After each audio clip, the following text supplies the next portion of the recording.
कालीन संध्या, तो ये सब कहाँ रह गया। 9 बजे तक तो बच्चे सो के उठते हैं, आजकल तो 11-11 बजे तक लोग सो के उठते हैं।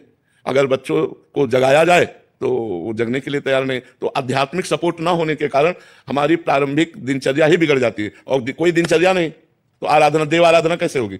मोबाइल के कारण और कुसंग के कारण हमारे सामने ऐसे ऐसे बच्चे हैं जो 12 वर्ष 13 वर्ष के हैं और हस्तमैथुन के शिकार हो गए, ये गलत आचरण में आ गए। तो अब उनका जीवन क्या खोखला हो जाएगा। जवानी आते आते वो अपने को खोखला कर देंगे। हमें लगता है कि जैसे पहले गुरुकुल जो होते थे तो उससे हमारे समाज का बहुत सुधार होता था कि बच्चे गुरु जी के यहाँ रहते थे तो वहाँ गुरुकुल में ब्रह्मचर्य की शिक्षा दी जाती थी, शास्त्रों का स्वाध्याय, त्रिकाल संध्या, तर्पण, बलिवैश्य देव, ये जैसे कहा जाए अपने कि भाई आप लोग को एक अवसर मिला है। हमारे शास्त्र में जीवन को 4 भागों में बांट दिया गया।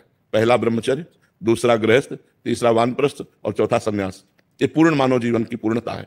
अब जब नींव ही ना होगी तो महल कैसे खड़ा हो जाएगा। मनुष्य जीवन की नींव है ब्रह्मचर्य। अब छोटे छोटे बच्चों में गंदी बातें आ गई हैं मोबाइल के कारण और कुसंग के कारण।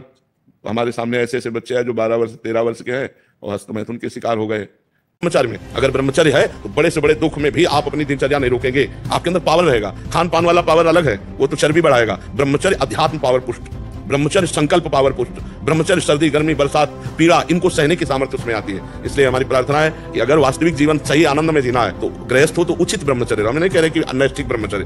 ब्रह्मचर्य का रक्षा तभी वो उपासक कर सकता है जब सर्वतोभाविन ब्रह्मचर्य होगा। नेत्र का ब्रह्मचर्य सबसे पहले शुरू कीजिए। जो नेत्र किसी को भी देखकर भोग कामना कर लेते हैं, भोग बुद्धि से देखते हैं वस्तु को, व्यक्ति को, किसी को भी, इन नेत्र से विचार हो रहा है। फिर वाणी का ब्रह्मचर्य, बहुत बड़ा प्रभाव पड़ता है इससे।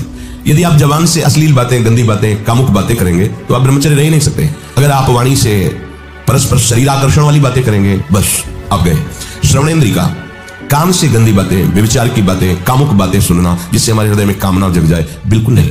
और त्वगेंद्रिय का ब्रह्मचर्य, अनावश्यक किसी को स्पर्श मत करो। किसी की भी अगर सेवा करने का सौभाग्य मिले फिर उसमें एक प्रश्न नहीं होता। ब्रह्मचर्य में ऐसी स्मृति होती है कि जैसे अपने डायलिसिस होता है 13 दिन तो, और दवाइयां बहुत खानी पड़ती है तो उससे कुछ विक्षेप पड़ा है। नहीं तो अगर हम 35 वर्ष कभी कोई महात्मा ने एक शब्द बोला तो आज भी हमारे सामने वो ऐसे ही रखा है। ब्रह्मचर्य में इतनी सामर्थ्य, इतनी स्मृति है कि जिस श्लोक को एक बार पढ़ लो वो श्लोक बैठ जाएगा दिमाग, क्योंकि स्मृति उसमें पावर है।